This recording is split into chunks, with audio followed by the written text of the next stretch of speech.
ఒక్కోసారి మనం కొన్ని పరిస్థితుల్లో ఇరుక్కుపోతాం. అప్పుడు అనిపిస్తూ ఉంటుంది మనం కొత్తగా ఏదైనా చేద్దాము అని. కానీ చేయలేని పరిస్థితి. ఎందుకంటే మనం కొన్ని సాంప్రదాయాలను పాటిస్తూ ఉంటాం.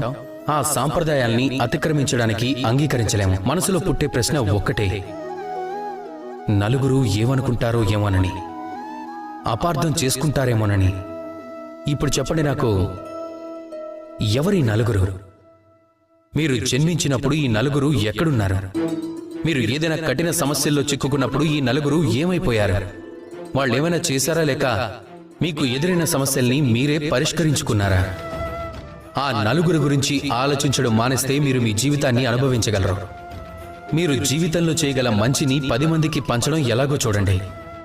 పరిస్థితి ఎదురు తిరిగితే పోరాడండి, అంతేగాని నలుగురు గురించి ఆలోచిస్తూ కూర్చోకండి. ఒక్కటే ఆలోచించండి, మీ జీవితంలో చేయగల మంచి ఏమిటి అనేది మాత్రమే.